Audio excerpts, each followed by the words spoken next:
Assalamualaikum warahmatullahi wabarakatuh. Perkenalkan, saya Ayu Widyaningrum dengan NIM 201222242 dari kelas Metodologi Studi Islam G.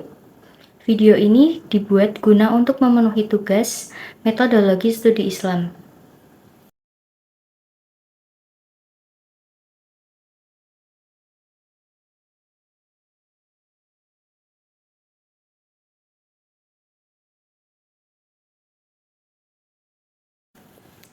Baik, di sini saya akan mempresentasikan materi yang berjudul Ritual dan Institusi Islam.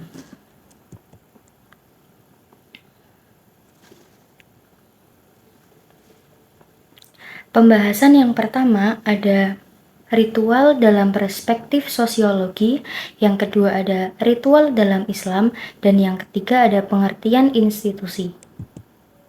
Kemudian yang keempat ada fungsi dan unsur institusi, dan yang kelima institusi dalam Islam. Pembahasan yang pertama adalah ritual dalam perspektif sosiologi. Ritual adalah kata sifat dari rites dan juga ada yang merupakan kata benda. Sebagai kata sifat, ritual adalah segala yang dihubungkan atau disangkut pautkan dengan upacara keagamaan. Sedangkan sebagai kata benda adalah segala yang bersifat dengan upacara keagamaan. Semua agama mengenal ritual, karena setiap agama memiliki ajaran tentang hal yang secara sakral. Salah satu tujuan ritual adalah pemeliharaan dan pelestarian kesakralan. Di samping itu, ritual merupakan tindakan yang memperkokoh hubungan pelaku dengan objek yang suci dan memperkuat hubungan solidaritas kelompok yang menimbulkan rasa aman dan kuat mental. Dalam agama, upacara ritual atau rites ini biasa dikenal dengan ibadah, kebaktian, berdoa, atau sembahyang. Setiap agama mengajarkan berbagai ibadah, doa, dan bacaan-bacaan pada momen-momen tertentu yang dalam agama Islam biasa dinamakan dengan zikir. Kemudian, kecenderungan agama mengajarkan banyak ibadah dalam kehidupan sehari-hari supaya umatnya tidak lepas dari kontak dengan Tuhannya. Hampir semua masyarakat yang melakukan ritual dilatar belakangi oleh kepercayaan. Adanya kepercayaan pada yang sakral menimbulkan sebuah ritual. Dalam analisis Jamari, ritual ditinjau dari segi tujuan atau makna dan cara. Yang pertama, dari segi tujuan, ada ritual yang tujuannya bersyukur kepada Allah Subhanahu wa Ta'ala atau Tuhan, dan yang kedua ada ritual yang tujuannya mendekatkan diri kepada Tuhan agar mendapatkan keselamatan dan rahmat. Contohnya, upacara ratiban atau di beberapa wilayah Betawi yang dilakukan untuk mendoakan orang yang hendak melakukan ibadah haji. Istilah lainnya adalah walimatul safar. Dan yang ketiga, ada tujuannya meminta ampun atas kesalahan yang dilakukan. Sebagai umat Indonesia melakukan ritual tahlilan yang dilakukan di tempat atau rumah keluarga yang meninggal dunia. Salah satu tujuannya adalah mendoakan yang telah meninggal supaya mendapat ampunan dari Allah Subhanahu wa Ta'ala atas segala kesalahan yang pernah dilakukan.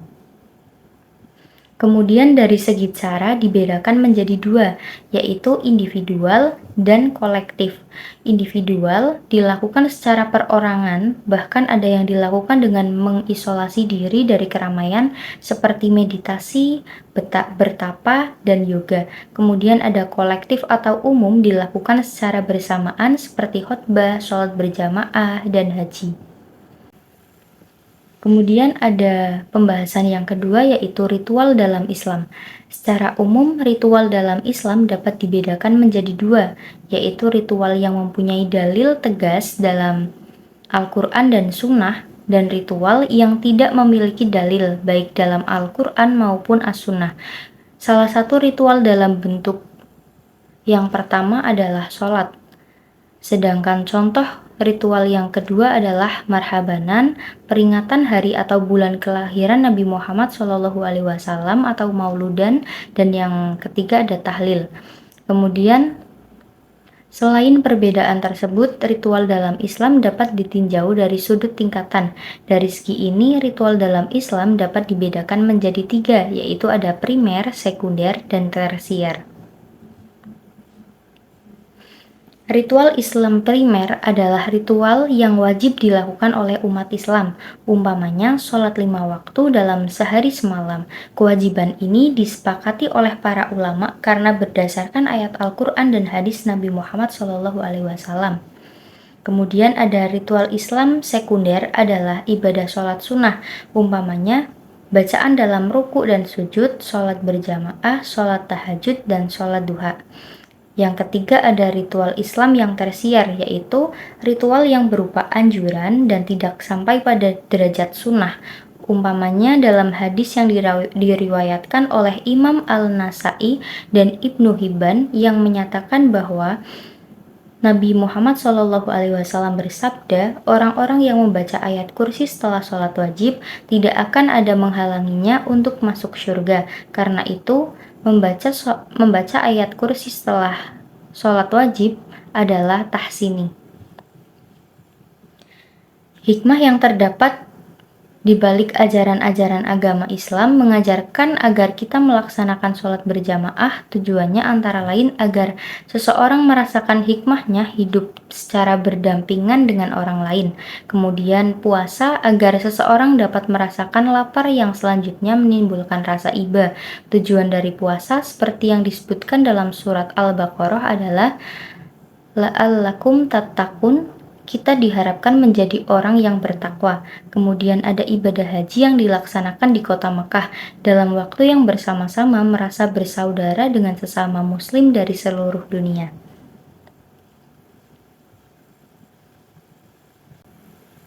Kemudian ada pengertian institusi.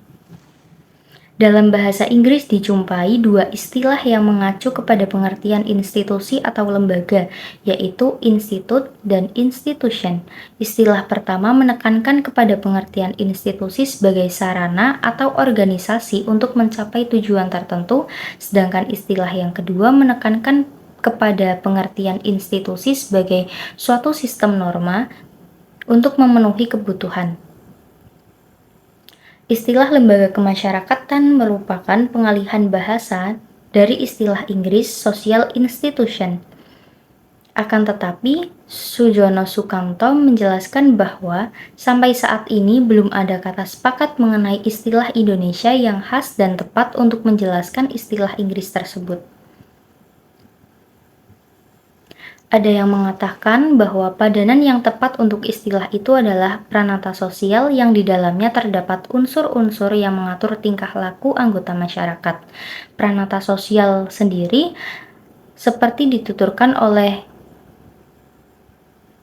Kuntarajaningrat adalah suatu sistem tata kelakuan dan tata hubungan yang berpusat pada sejumlah aktivitas manusia untuk memenuhi kebutuhan khusus mereka dalam bermasyarakat. Pengertian-pengertian social institution yang lain yang dikutip oleh Sujono Sukanto adalah sebagai berikut. Menurut Robert McIver dan Charles H. Page, social institution ialah tata cara atau prosedur yang telah diciptakan untuk mengatur manusia yang berkelompok dalam suatu kelompok kemasyarakatan. Kemudian menurut Howard Becker mengartikan social institution dari sudut fungsinya, menurutnya merupakan jaringan dari proses hubungan antar manusia dan antar kelompok manusia yang berfungsi meraih dan memelihara kebutuhan hidup mereka. Dari paparan pengertian institusi dapat disimpulkan bahwa institusi mempunyai dua pengertian. Yang pertama, sistem norma yang mengandung arti pranata, dan yang kedua adalah bangunan. Kemudian ada fungsi dan unsur-unsur institusi. Secara umum, tujuan institusi adalah memenuhi segala kebutuhan pokok manusia, kebutuhan keluarga, hukum, ekonomi, politik, sosial, dan budaya. Adapun fungsi institusi secara lebih rinci sebagai berikut. Yang pertama, memberikan pedoman kepada masyarakat dalam upaya melakukan pengendalian sosial berdasarkan sistem tertentu, yaitu sistem pengawasan tingkah laku. Kemudian yang kedua, ada menjaga stabilitas dan keamanan masyarakat. Kemudian yang ketiga, memberikan pedoman kepada masyarakat tentang norma tingkah laku yang seharusnya dilakukan dalam memenuhi kebutuhan mereka. Kemudian, unsur institusi ada 3, yaitu yang pertama ada association, merupakan wujud konkret dari institusi. Ia bukan sistem nilai tetapi merupakan bangunan dari sistem nilai. Ia adalah kelompok-kelompok kemasyarakatan. Contohnya, institusi atau universitas merupakan institusi kemasyarakatan, sedangkan Institut Agama Islam Negeri Sunan Gunung Jati, Institut Agama Islam Negeri Syarif Hidayatullah, Universitas Pajajaran, Universitas Airlangga adalah association. Kemudian ada karakteristik institution, adalah sistem nilai atau norma tertentu yang dipergunakan oleh suatu association. Kemudian ada special interest. Special interest adalah kebutuhan atau tujuan tertentu, baik kebutuhan yang bersifat pribadi maupun asosiasi. Kemudian ada institusi dalam Islam. Sistem norma dalam Islam bersumber dari firman Allah Subhanahu wa taala dan sunnah Nabi Muhammad SAW. Daya ikat norma dalam Islam tercermin dalam bentuk mubah, mandub, dan wujub, kemudian ada makruh dan haram. Kemudian institusi adalah sistem nilai dan norma. Adapun norma Islam terdapat dalam akidah, ibadah, muamalah, dan akhlak. Beberapa contoh institusi dalam Islam yang ada di Indonesia yang pertama yaitu institusi perkawinan diasosiasikan melalui Kantor Urusan Agama atau KUA dan Peradilan Agama dengan tujuan agar pernikahan dan perceraian dapat dilakukan secara tertib untuk melindungi hak keluarga, terutama perempuan. Kemudian yang kedua ada institusi pendidikan yang diasosiasikan dalam bentuk pesantren dan madrasah. Yang ketiga ada institusi ekonomi yang diasosiasikan menjadi Bank Muamalah Indonesia dan Baitul Mal wa Tamwil atau BMT. Kemudian ada institusi zakat yang diasosiasikan menjadi Badan Amil Zakat, Infak dan Sodakoh atau BAZIS. Dan yang kelima ada institusi dakwah yang diasosiasikan menjadi Lembaga Dakwah Kampus. Dan yang keenam ada institusi politik yang diasosiasikan menjadi partai politik yang berasaskan Islam seperti Partai Persatuan Pembangunan, Partai Bulan Bintang, dan Partai Umat Islam. Simpulan dari keseluruhan materi yaitu ritual dalam perspektif agama dikenal dengan ibadah, kebaktian, doa, atau sembahyang, di mana ritual tersebut mengandung perilaku, tindakan, dan tujuan. Semua agama mengenal ritual, di mana perilaku tindakan dalam pelaksanaannya dan tujuannya berbeda-beda, dan ada pula yang sama dengan cara yang berbeda-beda. Dalam ritual tidak terlepas dari cara dan sarana-sarana yang digunakan dalam mencapai tujuan tersebut.